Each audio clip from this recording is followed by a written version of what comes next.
Look at us here, sitting at the beach, under a cloud-loaded sky. We had planned some very cool rides for this year, some close by, others further away. Alas, COVID-19 came into our world.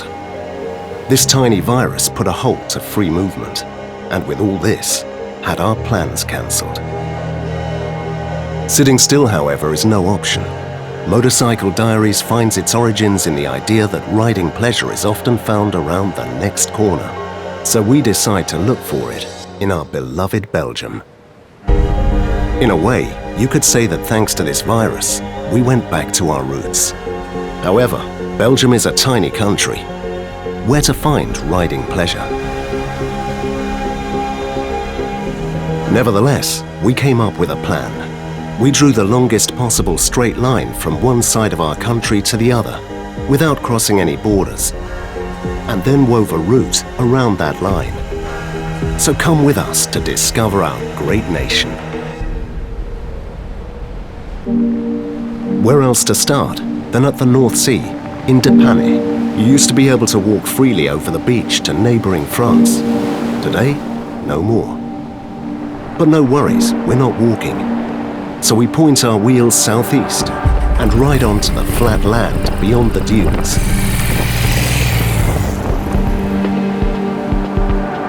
Flanders Fields, this area is called. Just over 100 years ago, thousands and thousands lost their lives here, fighting for what they believed in. For 4 years, this small piece of land was a battlefield. Some places like Verne were spared by the bombs. Here you can admire the old belfry, built in 1623, it says. A little further, there's Albert I, then King of Belgium on horseback, in a Stonehenge-inspired monument. He stands just next to the complex of locks. Some genius opened those locks during high tide, so the lower land behind it got flooded, and with this, the advance of the enemy troops halted. We follow the Eze front line, where they fought each other hard and long. Now there is silence, fishermen, and hopefully the awareness that it was all for something. We ride on, passing villages, farms, and windmills. It looks peaceful, but when you look around it, it is hard not to see the results of that horrific war.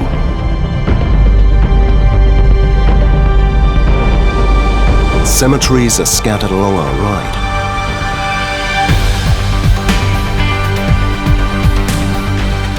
English, Canadian, American, French, Belgian, Germans, buried side by side, there and there. Today there's no more bombs, no more war, though in Flanders Fields the poppies still blow, between the crosses, row on row.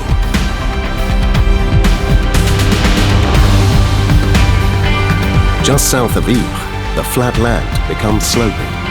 We climb the Camembert with its 156-meter towering over the flat land. It is surreal that we name this hill a mountain, and it is not the only one to come. We head west to another beautiful hilly part of our country, the Flemish Ardennes.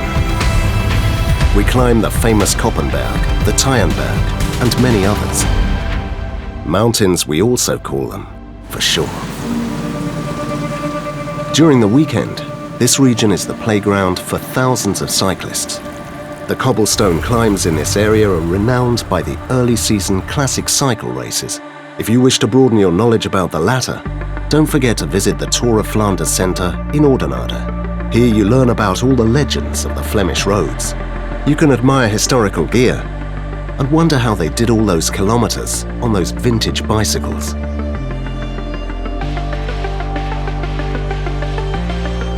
The saddle pain caused by those imperfect roads makes us thirsty, and we call it a day.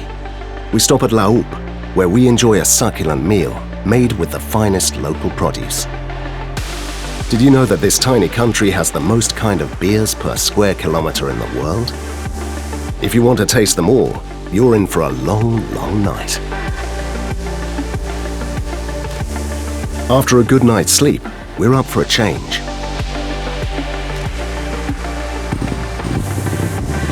one of the advantages of playing at home. We expect real riding pleasure today and the next. First, we flirt a while with the linguistic border, go up and down through a part of the beautiful Pays des Collines, and pass out in the fields before heading to the wall of Gerardsbergen. This very short but fierce climb is many cyclists' Waterloo.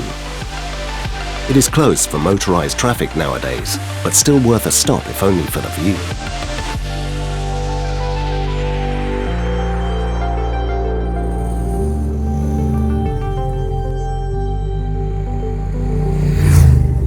Moments later, we are spat out from a forest into Wallonia. Some say here all is different and politicians from both sides bid us to fear each other. We see no reason. Nothing points to a difference. No change of air, houses, people, nor the landscapes. There is ugliness also here. The triangle Mont Charleroi-Nivelles doesn't bring us much joy. Apart from some few hints, there are still no roads really worth mentioning, except maybe some very, very bad cobblestone stretches. However, Hainaut also has some very interesting engineering craftsmanship. Look at the inclined plane of Ronquière. It is an incredible ingenious construction of concrete and steel, pulling ships in containers over a mile to bridge 70 meters difference in altitude. Brilliant and impressive. And it's not the only way we have to flatten our rivers. Barely 25 kilometers further away, there's the world's second tallest ship lift of Strepi. This massive elevator serves also as a monumental landmark, especially compared to the century-old predecessors a little further. Still, between all this history, we don't find real riding roads. A change is about to come with the approach to Les Lacs d'Odeur. Finally, some decent asphalt and real bends. We pick up the pace, but drops start to fall. We're in Belgium after all. Our record-breaking lap of Chimay gets cancelled. We remember this legendary road circuit used to be 10 kilometers of very fast public road. Today the revised chicane-infested rectangle is covered in mist.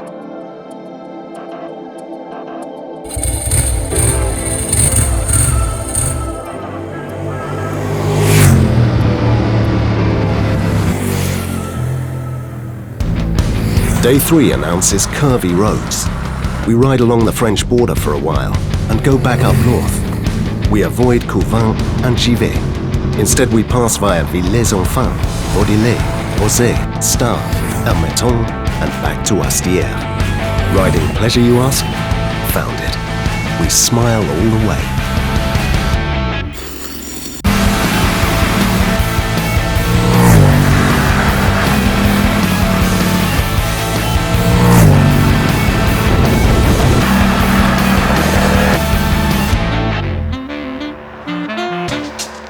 On the tones of a funky sax, we're following the Meuse to Dinant. This cute little town plays the Adolphe sax card to the full, even though the inventor of the instrument was only born here. Anyway, the colourful saxes and a beautiful little city make you happy. The citadel sits above it all. The ambience is cool.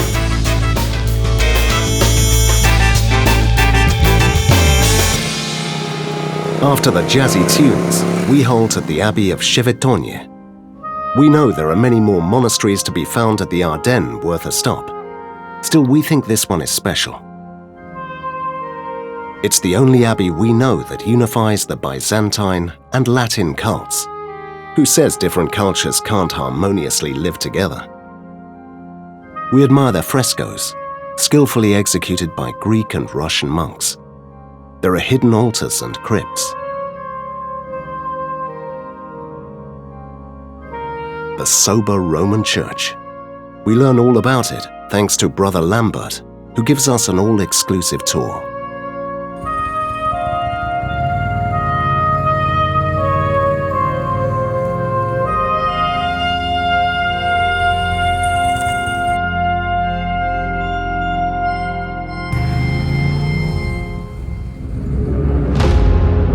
Then, last series of heavenly corners before a well-deserved night's sleep.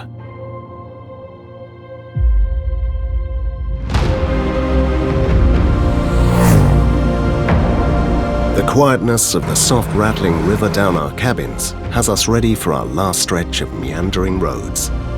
We free all horses in the fast twisting corners, snake along the Semois with viewpoints and vistas.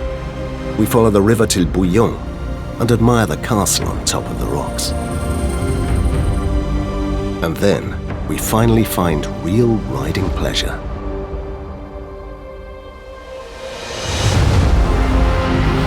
Our heaven is located between Dohan and Herbamont. Don't tell anyone, but here lies the best corner in Belgium. We ride it several times, just because we can. We're heading back south to Sainte-Cécile, Florenville, Pan, and Orval. The main attraction is the Cistercian Abbey, world famous for its beer. The monks settled here in 1070. In the 17th century, they became part of the Order of the Trappist, and brewing beer became a tradition. Although the old abbey was destroyed by the French troops during the French Revolution, they managed to rebuild a pretty impressive new one and brew one of the most sought-after beers in the world.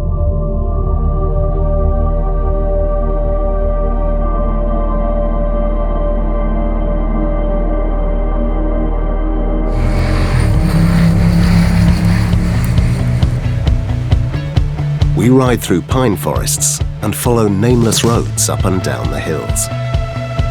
We pace to the end of our trip a little more northeast in Martelange, a village unknown to the rest of the world, but to Belgians, a symbol of cheap fuel, cigarettes and alcohol. In the past 4 days, we covered about 800 kilometers within the limits of our own country, from the coast till the mighty Ardennes. The route may not have really lived up to our tagline, but as we said at the beginning, it taught us some new things about our country. There's beauty if you look, and some pretty good corners, a great deal of history, tasty food, and fluid gold. And after all, that's a pretty good bargain in strange times like these.